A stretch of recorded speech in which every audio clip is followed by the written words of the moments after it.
Hey everyone, thanks for checking out this fourth video that I'm making about the classic Avalon Hill wargame, Squad Leader. With the last video, I played Through the Gauntlet, which was the third tactical training scenario that was put out back in the day by Squad Leader Academy. And now with this video, I thought I'd do a playthrough of another of those tactical training scenarios, Back to the Sea. As you guys will recall, the first two videos were straight-up infantry fights, while the last video saw vehicles added into the mix in the form of half-tracks and trucks. Here, with Back to the Sea, the new ingredients will be tanks and self-propelled guns, off-board artillery, and the Americans. So far with these scenarios, it's been the Germans and the Russians engaging in deadly cardboard combat, but with Back to the Sea, the American GIs make their first appearance. Like I've done with the first three videos, I'll also treat this one as not only a playthrough, but also as a bit of a tutorial, and talk about new rules as they come up during play. But since there is quite a lot being added into the mix this time, with tanks and self-propelled guns and off-board artillery and the Americans, I thought it might be good to take a few minutes here at the start of the video and take just a quick look at each of those new elements.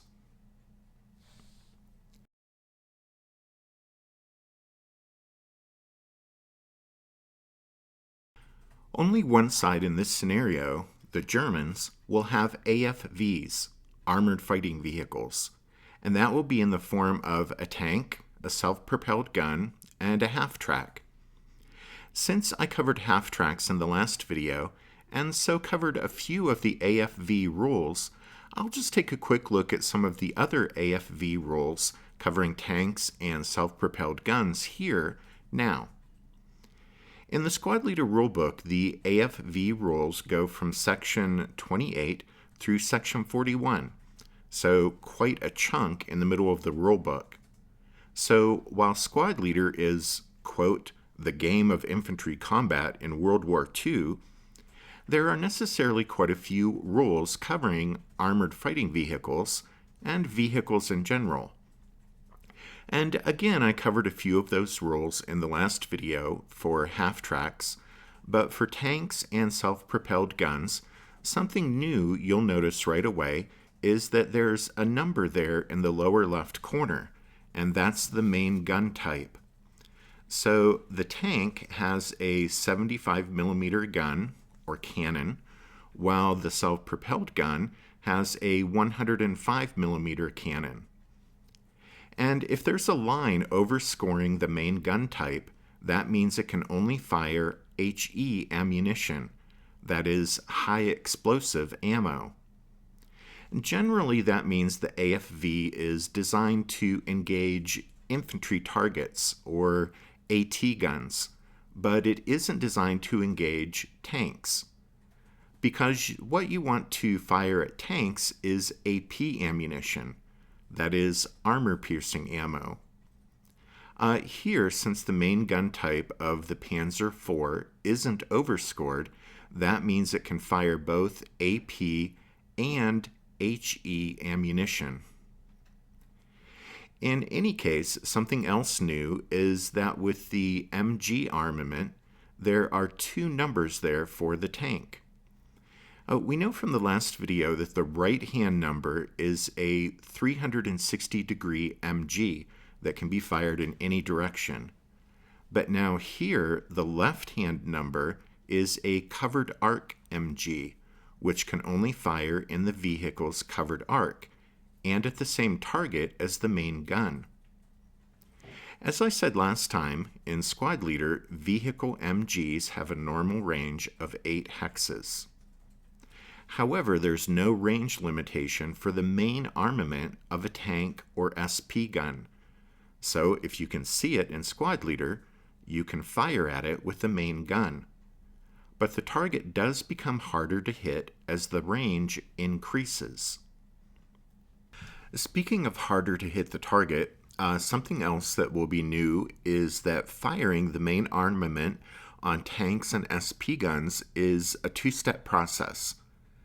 This actually isn't completely new, since we kind of already touched upon this in the last video when we saw the AFV to kill table, and also when we had to use the to hit table on the back of the Panzerfaust counter.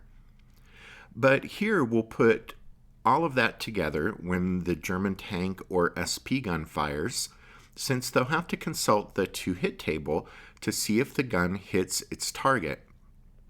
Then the second step in the process will be to resolve the attack on the IFT table. And we'll resolve all the attacks on the infantry fire table because there won't be any tank versus tank combat in this scenario, since the Americans only have infantry. That means the Germans will just be firing high explosive at infantry targets, and HE attacks are resolved on the IFT. However, if the Germans were firing AP ammunition at, say, another tank, then we would have to consult the AFV kill table after a hit was secured. Anyway, the other thing I wanted to bring up now is that a tank or SP gun in Squad Leader can always fire smoke instead of AP or HE ammo. Smoke is fired at the start of the prep fire phase only, and uses the infantry and other line on the to hit table. It can't fire smoke in its own or an adjacent hex, but other than that, if a hit is secured, then a smoke counter is placed in the target hex, and it has the same effect as the smoke like we talked about back in the second video. Also, all German tanks and SP guns, German only, are equipped with smoke dischargers that place smoke in the same hex as the vehicle in any friendly fire phase. And this can only be used once a game for each vehicle, but sometimes it comes in very handy. The last thing I wanted to mention is, how do you tell what's a tank or what's a SP gun, or how do you tell the difference between the different types of AFVs? Well, you can tell a tank because if you look here with the Panzer IV, there's a white outline around the tank here, and that's to symbolize a turreted vehicle, and that turret can swing in a 360-degree arc. If you look at the Stug, you'll see that with a SP gun, there is no outline around the vehicle symbol. And so SP guns don't have turrets.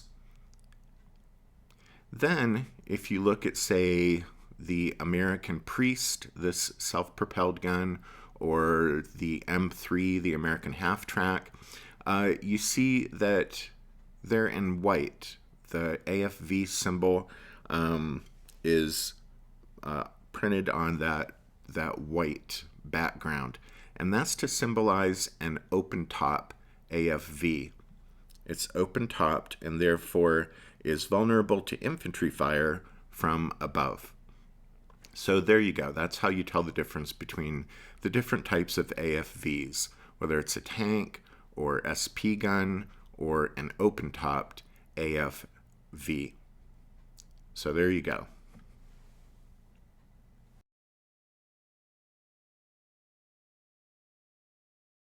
The Germans in this scenario have a radio and 3 artillery missions from an off-board 81mm mortar battery, so that'll give us a chance to talk about off-board artillery for the first time. Off-board artillery is covered in sections 45 and 46 in the rulebook, and artillery support can be a game changer in Squad Leader. It can make a real difference in how a scenario plays out. But it's quite a process as far as using it, and I don't really want to get into all of that here now, since I could very easily spend the next 10 minutes talking about it. So all I'm going to say now is that it is a process involving establishing radio contact, placing an artillery request counter, then replacing that with a spotting round counter, and then replacing that with an FFE, fire for effect counter, and conducting the HE attacks on the infantry fire table in a 7-hex blast area. So, like I said, it's a big old process, and during the course of the scenario, we'll walk through each step in that process as it comes up during play, rather than me trying to explain all of it now. But something important I will mention here is that instead of firing HE shells, artillery can place smoke counters in each hex of the blast area. And we already know how smoke can offer one side or the other some important tactical flexibility. So the ability to do this with off-board artillery can make a huge difference during the course of a scenario.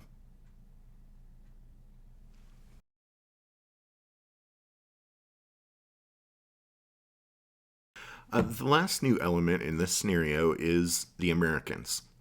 Section 50 in the rulebook covers the introduction of the American GIs into the squad leader system. There we read, "The American fighting man was both tactically and psychologically different from his German or Russian counterpart. He broke under fire quicker than either of the other two, but he also rallied quicker. Furthermore, his lack of tactical sense often caused him to attempt bizarre and often unwise attacks on the enemy. He loved mechanical gadgets of any kind and was incredibly fond of captured equipment. The following rules are employed to reflect these traits of the GI." And those rules, as I said, are found in Section 50 of the rulebook. But here, as you can see, I've laid out a German squad, an American squad, and a Russian squad. And there are a couple of differences you'll notice right away. First, the American squad has more inherent firepower than the others. 6 firepower versus 4 for both the Germans and the Russians. But the American squad's morale of 6 is 1 lower than the others, so it breaks easier. However, American squads aren't subject to desperation morale, which is a big advantage. We've already seen in the other videos how that +4 for desperation morale is a real stone hanging around the neck of a broken squad. It's important to note, though, that this immunity from desperation morale only applies to American squads, not to American leaders.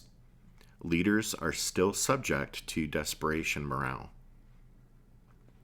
Then the only other thing I want to point out right now is that the Americans in Back to the Sea are armed with bazookas. These are very similar to the German Panzerfaust from the last scenario, except where Panzerfausts were one-and-done weapons, a bazooka can be used over and over again as long as it has ammunition. Oh, and as you can see, a bazooka has a range of 4 hexes compared to a Panzerfaust's range of 3. But like Panzerfaust, bazookas also have their own 2-hit table, which is found in the rulebook and on the back of the counters. Okay.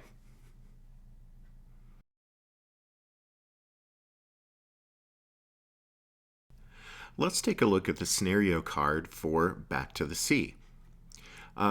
We read that we're in Normandy. It's June 1944, and the Americans in the squad leader system are a very different type of force than the Germans and Russians.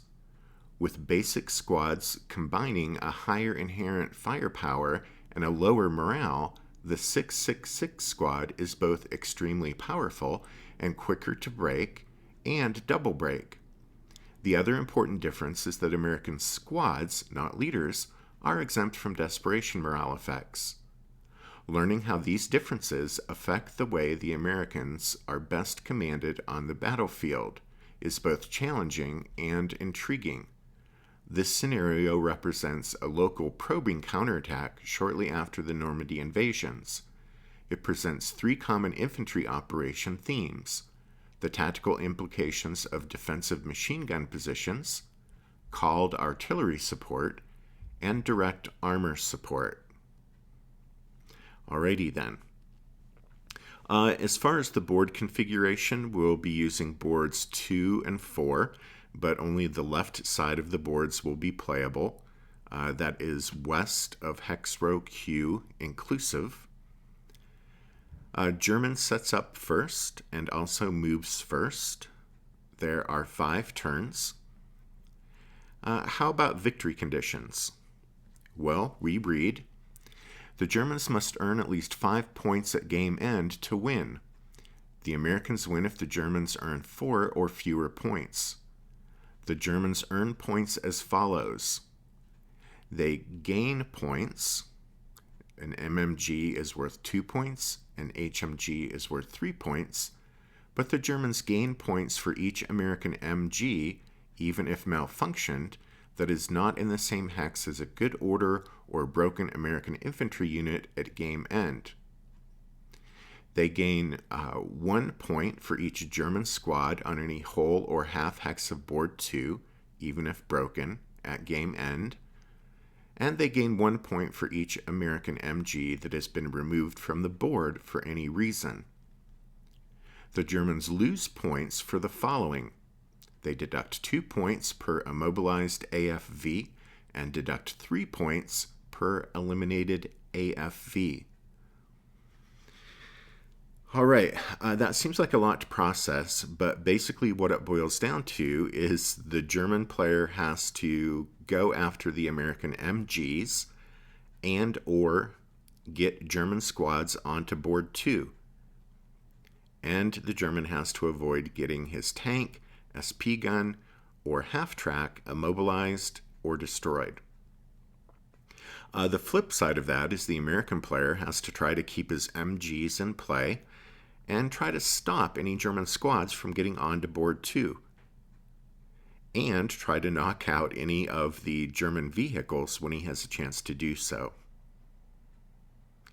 With each side's order of battle, I'll be using everything up to Delta 2, but won't be using the forces down here at the bottom of the card for Delta 3. As far as setup, the German player can set up to 6 half-inch counters. Those are the smaller non-vehicle counters. But the German player can set up to 6 half-inch counters on any board 4 hexes numbered 3 or less, and the rest of the German force must enter on turn 1 from the south board edge. The American player can set up anywhere on board 2 except level 2 and level 3 hill hexes, and also anywhere on board 4 on hexes numbered 8 or higher. As far as rules, we'll be using everything in the rule book except sections 58 and 59. Section 58 is rubble, and section 59 is fire. What else? Well, wheat fields are in effect, and as I've already said, the German radio / off-board artillery is 3 artillery missions from an 81mm mortar battery. Now let's take a look at the boards. And here we are on boards 2 and 4, which will be the battlefield for this scenario. Like before, I'm just using the water overlays to show the playable area, which will be the left side of the boards here.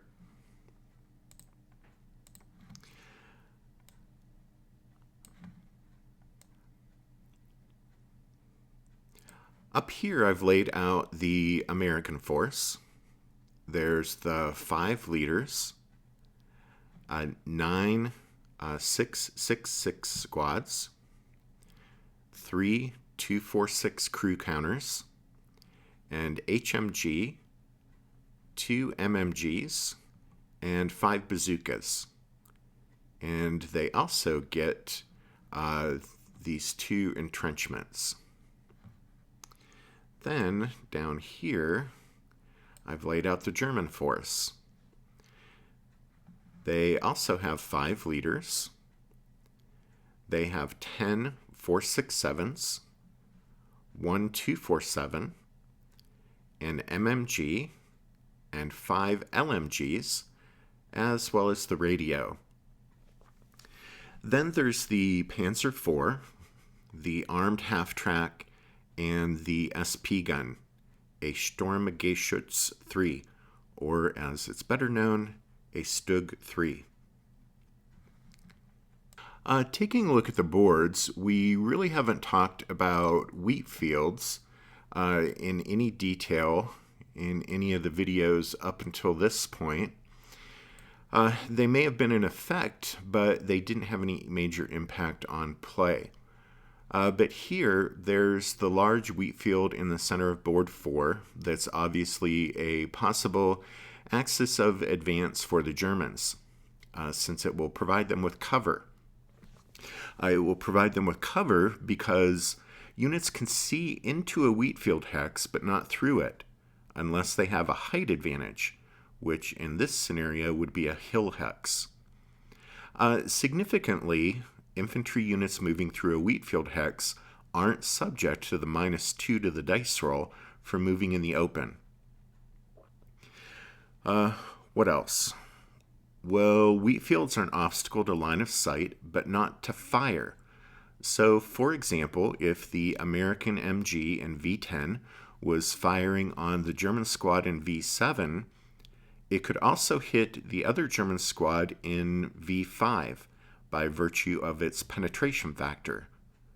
But penetrating fire through more than one wheat field hex is calculated at half strength as area fire. And then last but not least, barring other line-of-sight obstacles, vehicles in or behind a wheat field are always visible regardless of the viewer's elevation. So, for example, the American crew with a bazooka in X8 could see the Panzer IV through the wheat field down in hex X4. All right, so that's wheat fields.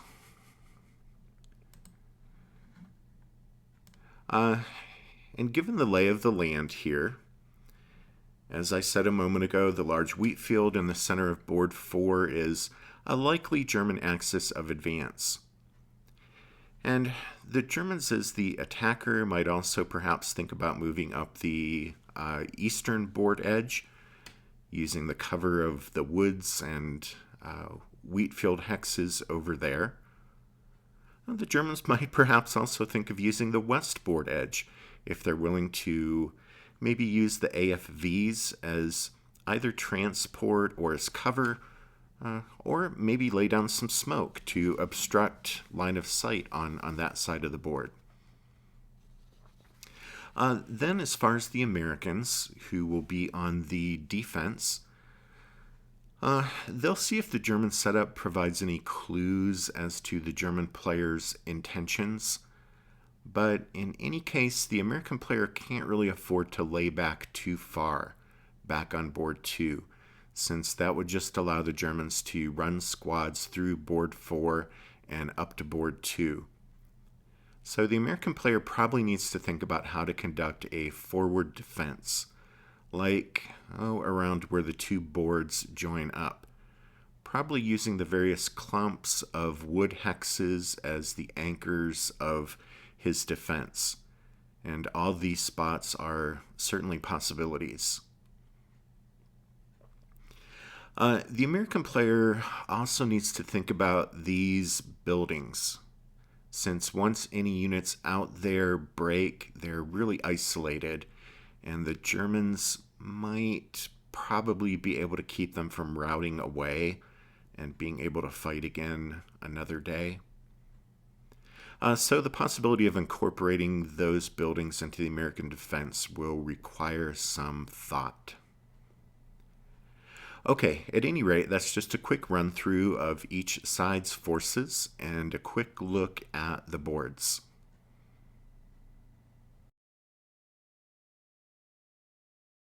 All right, so this is the Germans' onboard setup, and as you can see, it doesn't give a lot away. There's just the crew and MMG in T3 and the 80 leader with the radio in Z3.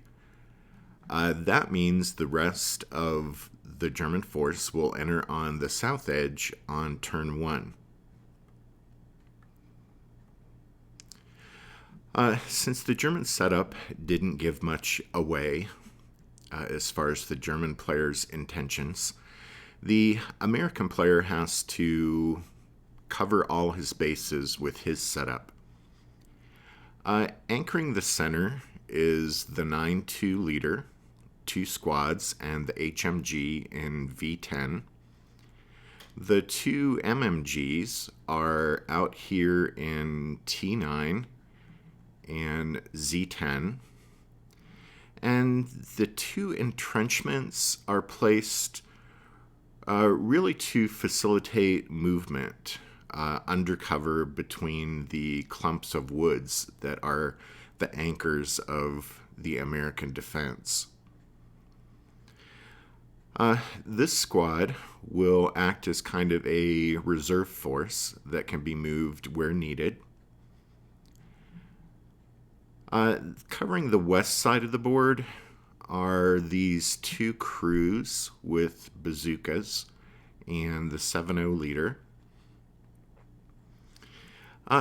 Something I haven't mentioned before, but it's really Squad Leader 101. But with leaders, it's usually best to not put a leader with a 0 modifier up in the front line. But it's usually best to keep him back to use for rallying. Because if he's up front, his 0 modifier doesn't contribute anything to attacks on the infantry fire table. And if he breaks, it means a squad or squads stacked with him will have to take a second morale check. Even here with the Americans, it's debatable whether it's worth putting a -1 leader up front or whether it's better to keep a -1 leader back also. After all, he only contributes that -1 to any attacks, and again, if he breaks, then the squads have to take a second morale check, which with an American squad's 6 morale, the second morale check can be hazardous. But obviously I've decided to put the 8-1 and 9-1 right up front with the squads, and we'll see how it works out. Okie dokie. That's the setup. And with that, I think we're ready for turn 1 of Back to the Sea.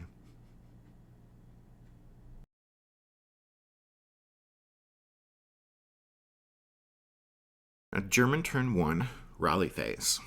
And the first order of business is for the German player to roll for contact, because artillery can't be used unless the owning player has established and maintained radio communication with the off-board batteries, and only unbroken leaders can use a radio to do that.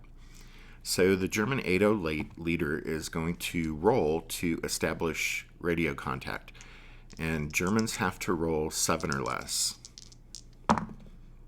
The roll is 6, so that's a success. And having successfully established radio contact, the next step in the process is to place an artillery request counter in the leader's line of sight. So the German player will place that in hex Z7. And there's nothing else to do in this opening rally phase. So next is the prep fire phase. There is no prep fire, so that brings us to the Germans' movement phase.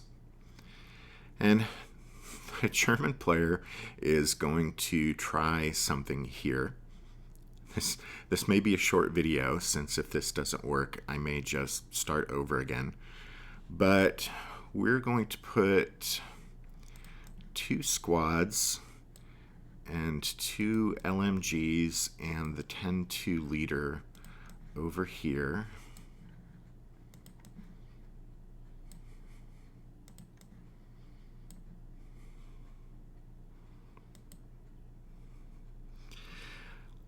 And they will be under the half track, which will be loaded with a squad and an LMG. Okay. By moving with the half track, under the half track, beside the half track, however you want to think of it, the 10-2 and 2 4.67s will benefit from its cover, which in game terms is a +1 to the dice roll. Although that cover from the half track doesn't cancel the -2 for moving in the open. Okay, so they're going to enter at Q1 and are going to move up the road, across the hedge into Q3. The units on foot will spend 3 movement factors to get there, while the half track spends 2 movement points. But at Q3, the American player has them hit the pause button, so he can fire on them there with the HMG and 2 squads. And let's just check that line of sight. It's clear. Okay. Did I mention that once again I'm using the optional semi-simultaneous movement and defensive fire rule? Well, I am. Okay. Anyway, the range is 10, so the squad's 12 firepower is halved for long-range fire to 6, plus the HMG's 8 firepower is 14. So the attack will be on the 12 column of the IFT, with -2 for the leader, -2 for moving in the open, and +1 for cover from the half track. So it ends up being 12 -3.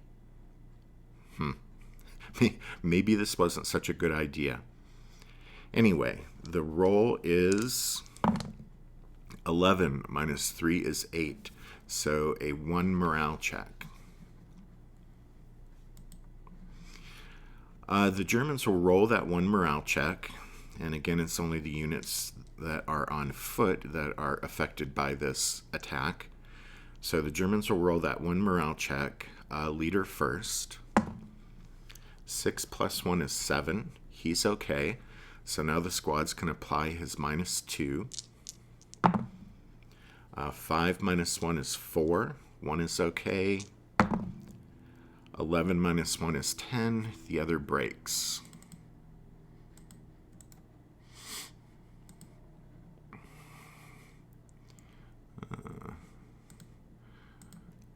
Let's move that DM counter down to the bottom of the stack on that broken squad.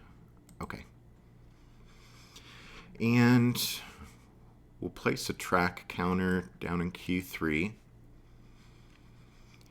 So the Germans, minus the broken squad, of course, will continue their movement. So the broken squad will stay behind.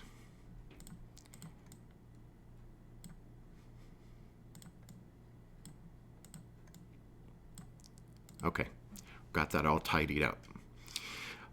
So the rest of the Germans are going to continue their movement, and they're going to move up to Q5, where the American player,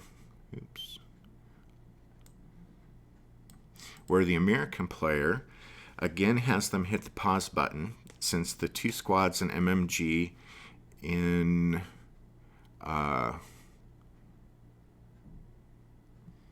here in T9 are going to fire on them. put this over here so we don't forget. All right, so the range is 6 hexes. So it'll be the full 12 firepower for the squads, plus the MMG's 4 is 16 firepower. The Germans get +1 for the cover of the half track, and there's no -2 for moving in the open because of the wheat field, so it ends up being 16 +1. The roll is 9 + 1 is 10, which is a morale check. All right, the Germans will roll for that morale check. Leader first. 7, so he's okay. Squad. 8 - 2 is 6, so it's okay. And we can place a track counter in that hex also. Okay, the Germans will continue their movement to Q6. The units on foot have spent 6 movement factors, while the half track has spent 5. And the half track will spend 2 more to unload the squad and LMG into Q7.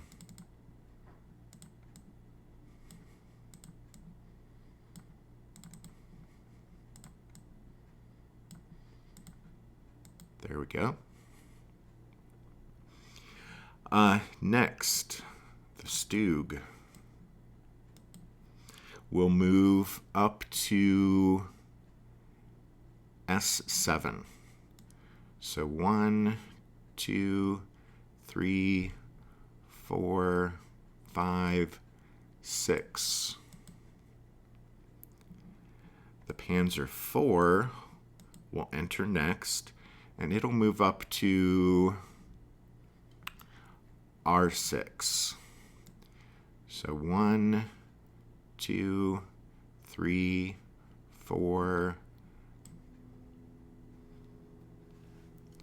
Okay, then 2 4.6.7s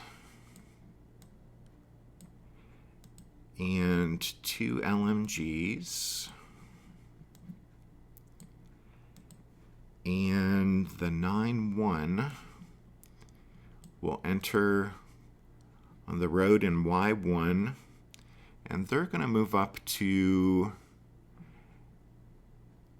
X6.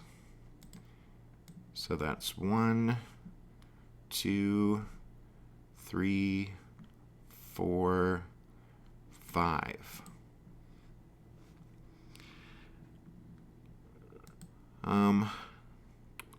Then 3 squads and the 8-1, or one of the 8-1s, will also enter on Y1, and we'll move up to V6. So 1, 2, 3, 4, 5, 6. 1 4.6.7 is going to go 1, 2, 3, 4. The last 4.6.7 will start over here and enter on S1 and move up to T2. So 1, 2, 3, 4. And the 8-1 is going to enter and move to the woods in R1. So 1, 2, 3.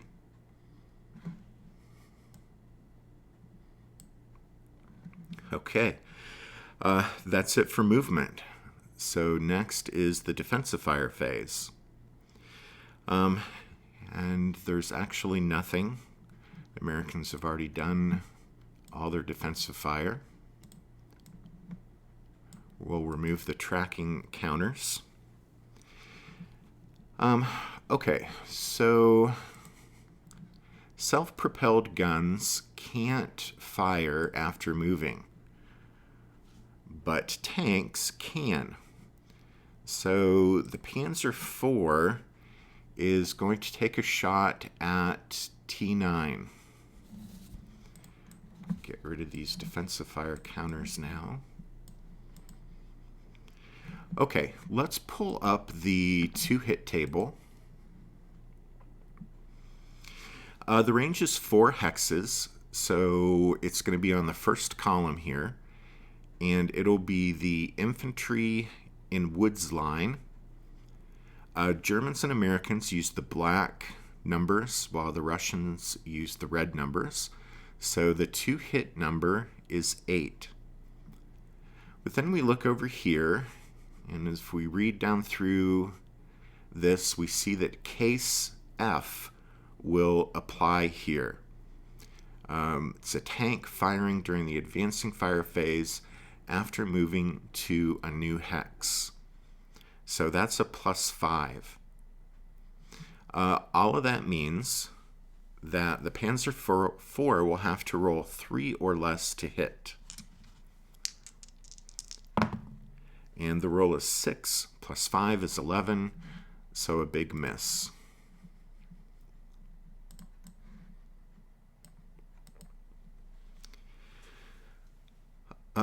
That's actually it for advancing fire. So next is the rout phase.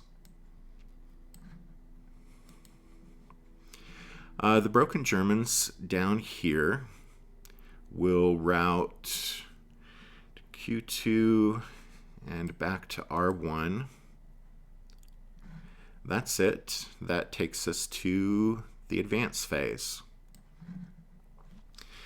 Let's see. These gentlemen are going to move from Q7 to Q8. The fellows under the half track will move up to Q7.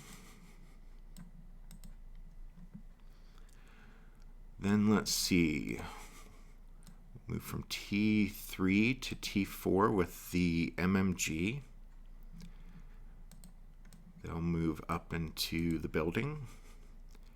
And finally, this squad will just scoot up 1 hex in the wheat field. That's it. And then in the close combat phase, the artillery request counter is changed to a blue spotting round.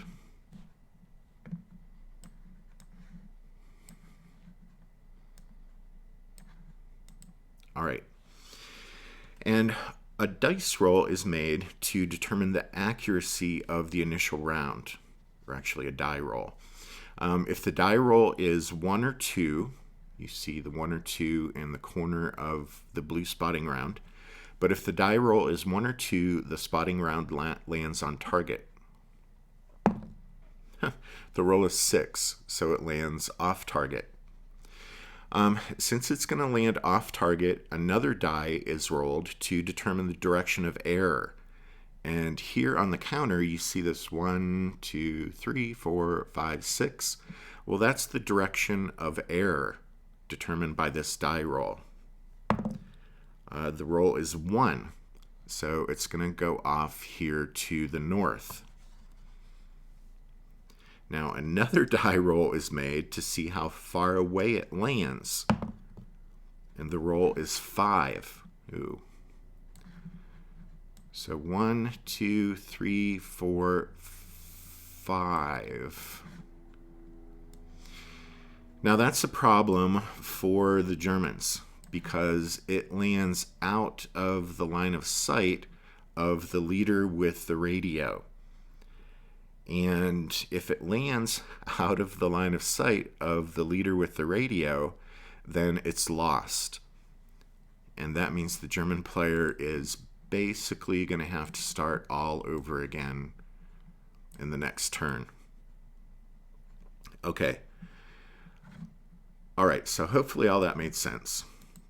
That is it for the close combat phase. And so that's the end of the first German turn.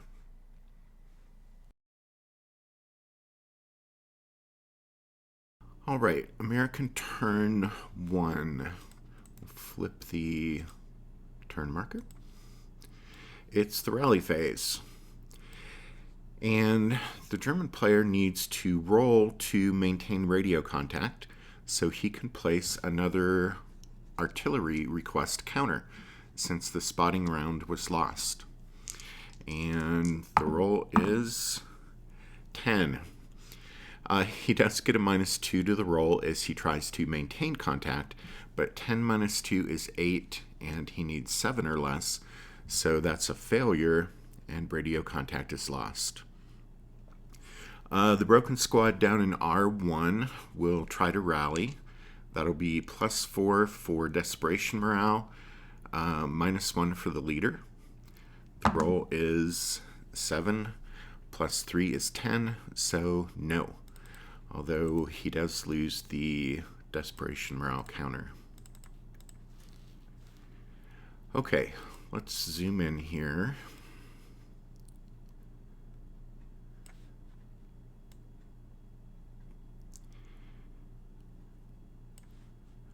All right.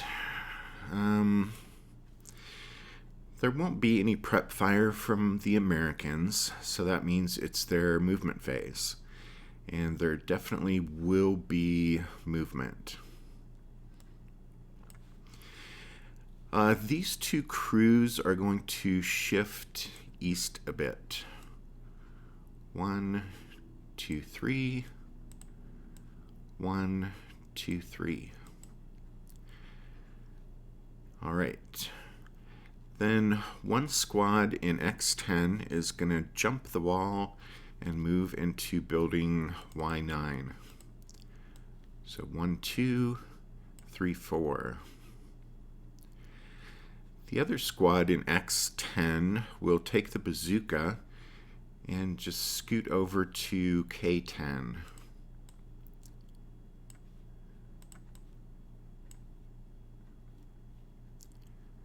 Okay.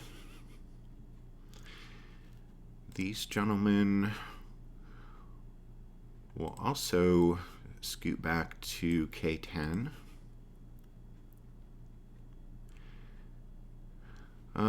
The reserve squad will move to X10.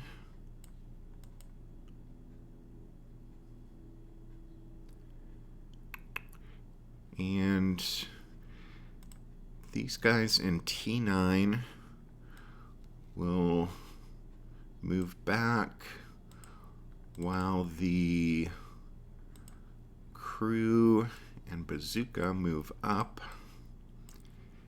And there we go.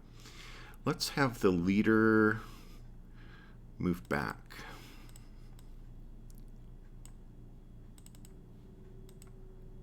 All right. That's it for movement.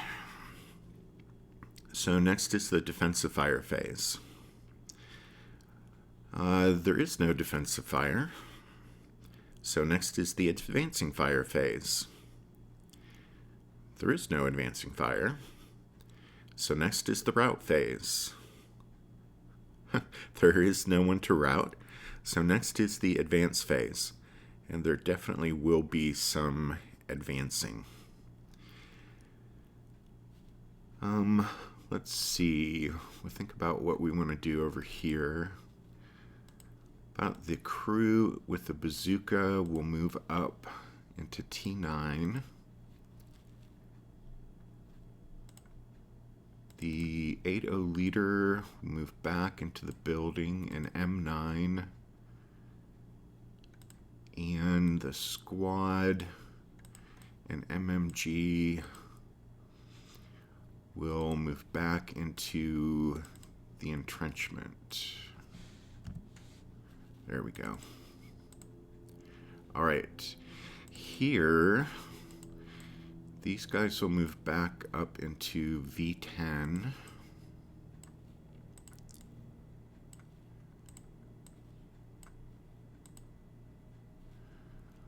these guys will move into L9.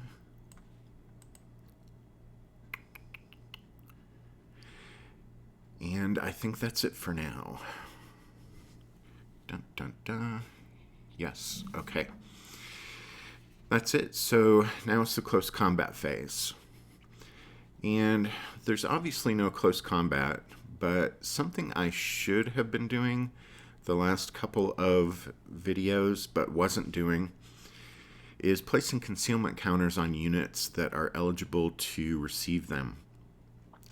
It's just a good practice to get into, even if you don't think the concealment will necessarily affect gameplay. But it's just good to get into the habit of doing it because, well, you never know when it actually will turn out to be beneficial. Concealment is covered in Section 25 of the rulebook. And besides the concealment counters that are included in a side's initial order of battle, Rule 25.3 says, quote, "Concealment counters can be placed on top of any squad or leader, even if broken, at the end of that unit's complete player turn, in which it has neither moved, fired, made smoke, been fired upon resulting in a morale check, or been adjacent to an enemy unit. Placement of concealment counters is limited to woods or building hexes." All right. So obviously there are a few stipulations to placing concealment counters, but the Americans do have a few units that are eligible. The 7-0 leader here, the entire 8-1 stack there, and actually the 9-1 leader. We'll get these guys lined up here. It's hard where these boards join up, but we'll place a concealment counter on him. Put the squad and bazooka. All right, and that's it as far as placing concealment counters. Hey, I just realized that there was no firing that turn. No shooting. Well, okay. Anyway, that's the end of the Americans' first turn.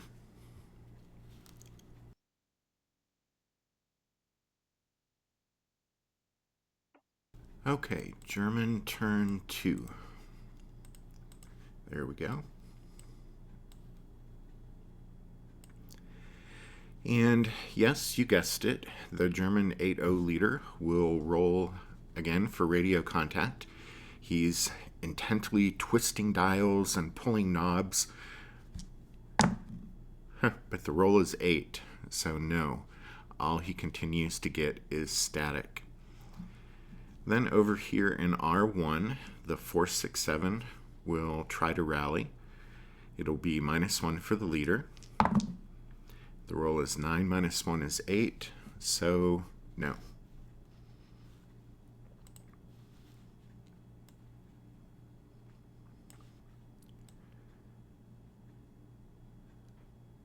All right. Let's see.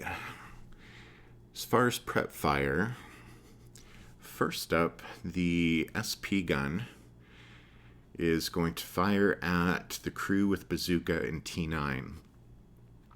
Of course, the crew and bazooka moving up into T9, 3 hexes away from the German self-propelled gun, was like waving a red flag at a bull. So now we'll see what happens. So the range is 3 hexes. Bring up the 2-hit table. It'll be the infantry and woods line. So the 2-hit number is 8. And the roll is 6, which is a hit. So now we go to the IFT because it's high explosive ammunition. And on the IFT, we look at these red numbers across the top and see that a 105 millimeter gun will use the 16 firepower column here on the IFT. So it's a rather powerful attack. It'll be 16 plus 1, since the crew gets the +1 for the woods. The roll is 5 + 1 is 6, which is a 2 morale check. The crew rolls that 2 morale check. 9 + 2 is 11, so it breaks.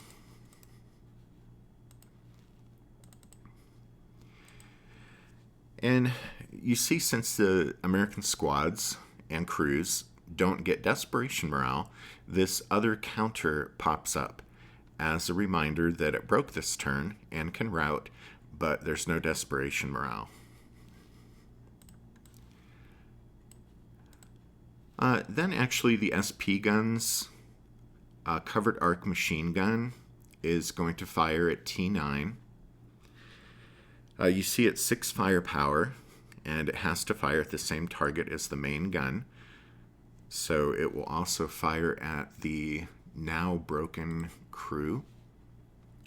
It doesn't need to see if it hits. It's an MG, so it automatically hits. So that'll be 6 + 1 on the IFT. And the roll is 6 + 1 is 7, which is a morale check. The crew rolls 5, so it's okay. Next, the Panzer IV will fire its main gun at V10. So that's 1, 2, 3, 4, 5, 6. Is that right? 1, 2, 3, 4, 5, 6. Yes. 6 hexes. Once again, be infantry and woods. So the 2-hit number again is 8. The roll is 9, which just misses. But the Panzer IV is now going to fire its covered arc machine gun.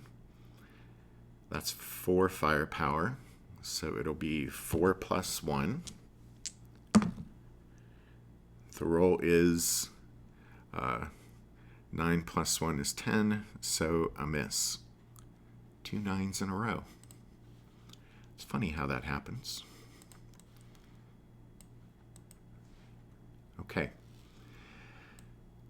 That is it for prep fire. So that means it's the German movement phase. The half track is going to move over here to U6. The 10-2 stack is going to move up into R8. 1, 2, 3. The 4, 6, 7 and LMG will move into R7. 1, 2. Then the crew and MMG will move up to the woods in R5. 1, 2, 3. And the 4, 6, 7 will move to Q6. Whoops. 1, 2, 3, 4.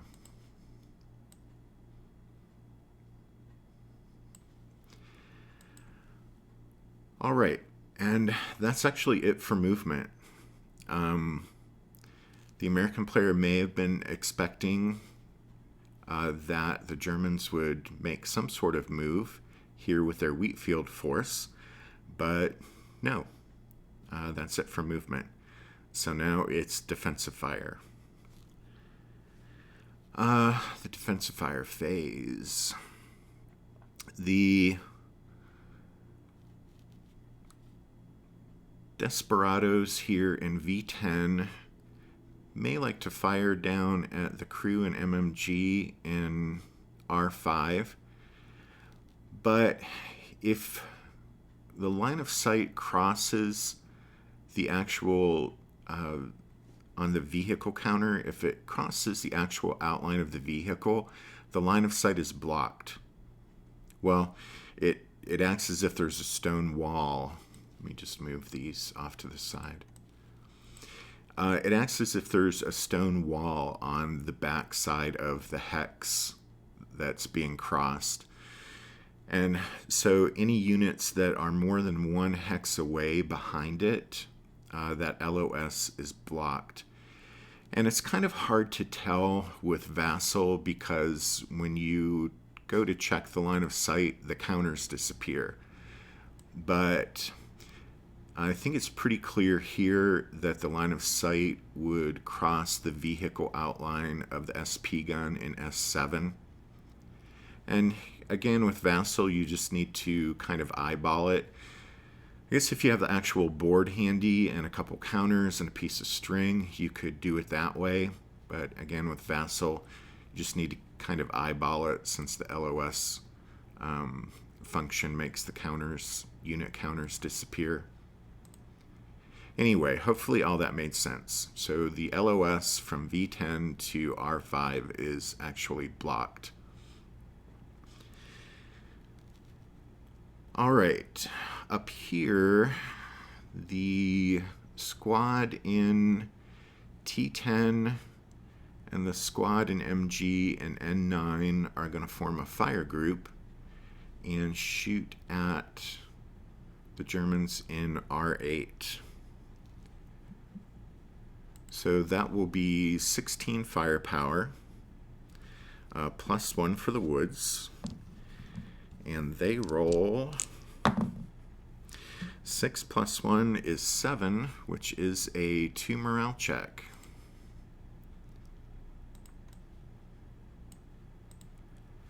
So the Germans will roll that 2 morale check, leader first. 8 + 2 is 10, so he just squeaks by. Now the squad. 6 even, so it's okay. Next, the squad in X10 is going to fire down at the 467 in R7. The range is 6 hexes, so that will be 6 + 1. The roll is 4 + 1 is 5, which is a 1 morale check. 467 rolls that 1 morale check. 3 + 1 is 4, so it's okay. And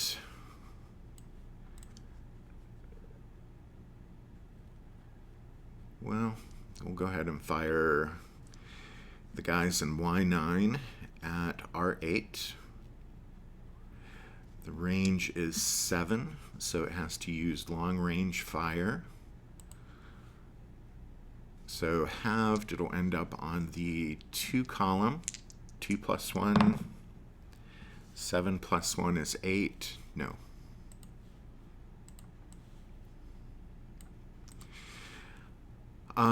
And that's it for defensive fire. Let's go ahead and move these counters off to the side.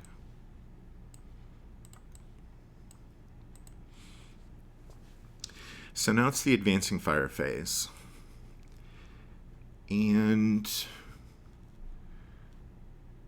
the squad here and 2 LMGs and the squad only here will form a fire group and take a shot at the guy in T10.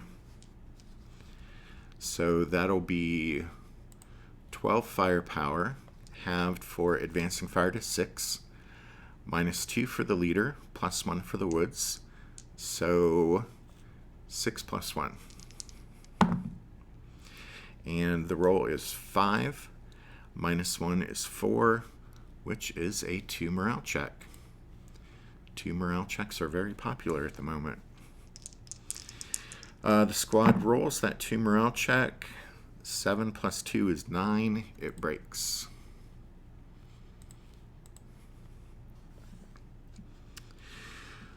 Well, that didn't go great for the Americans, but I guess it could have went worse. At least one squad here with the MMG is still standing over here on the eastern flank. But that's it for advancing fire. So now it's the rout phase. The broken squad is going to route back to M9. Let's just get rid of this counter.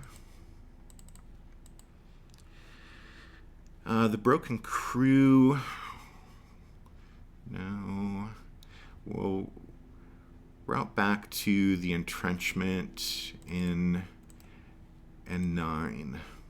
Has to leave the bazooka behind.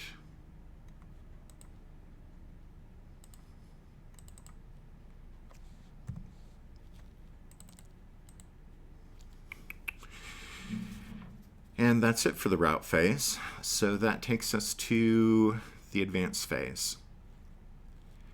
These guys will move to Q7. The crew and MMG will move underneath the Panzer IV. And that's it. There's no close combat. So that's the end of the German turn.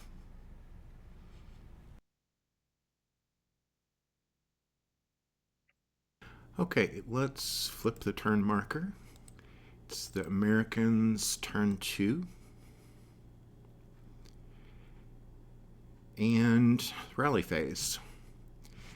The squad in M9 will try and rally. 7, no. Curse that 6 morale. Then the Germans will try for radio contact again. 3, success. So they'll once again place an artillery request counter. And the squad in R1. -1 for the leader. 6 minus 1 is 5. So it rallies. All right. Let's zoom in here.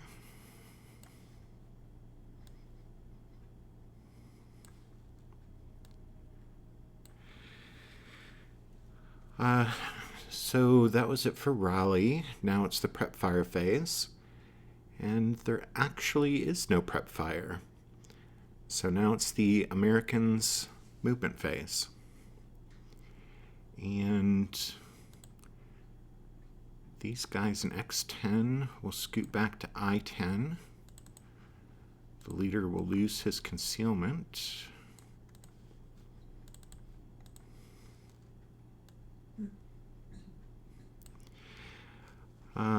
These guys in V10 will move back into the entrenchment in K10. And let's see, the squad with the bazooka will move to M10. And the squad and MMG will leave the entrenchment and move back to M9. All right. That is it for movement. Now the defensive fire phase. The 10-2 and 4.67 and 2 LMGs will fire at the American squad in the building in Y9. So that's 7 hexes. So the squad is halved, and the 2 LMGs will be on the 6 firepower column. -2 for the leader, +2 for the building. The roll is 8, so that's a miss.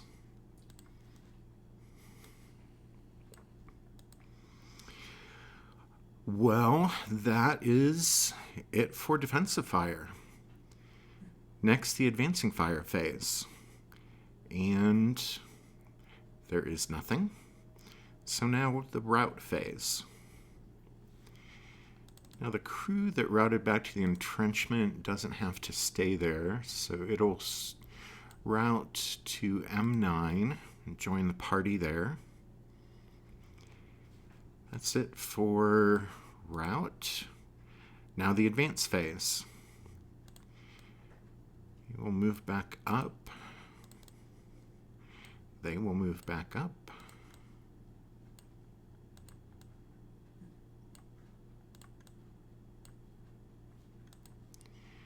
The squad will move into T10.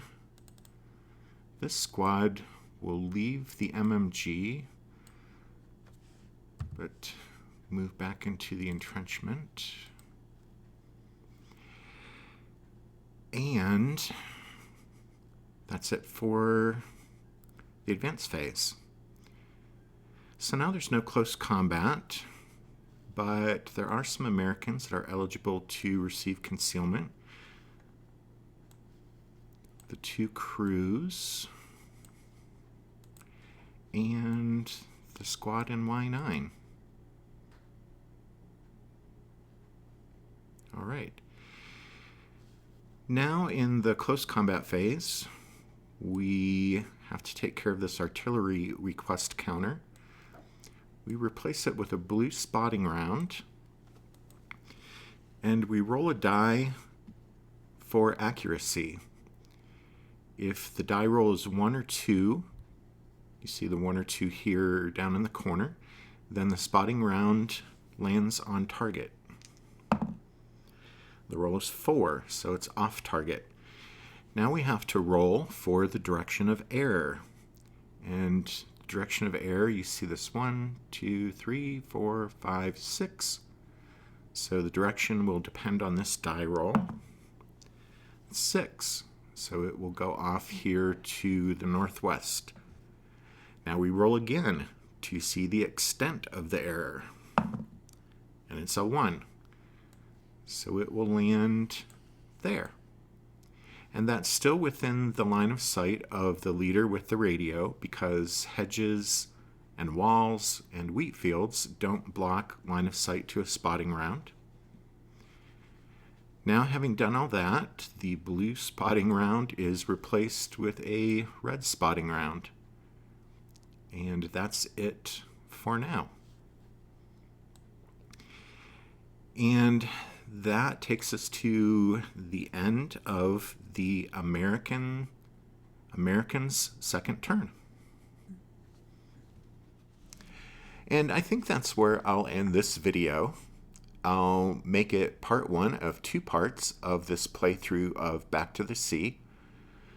Rather than one super long video, I'm going to try splitting it up into 2 parts, and we'll see how that goes. But I've had fun with this playthrough so far. I've had fun making the video. Thanks for watching it. I appreciate it. And until next time, keep calm, roll low, and take care.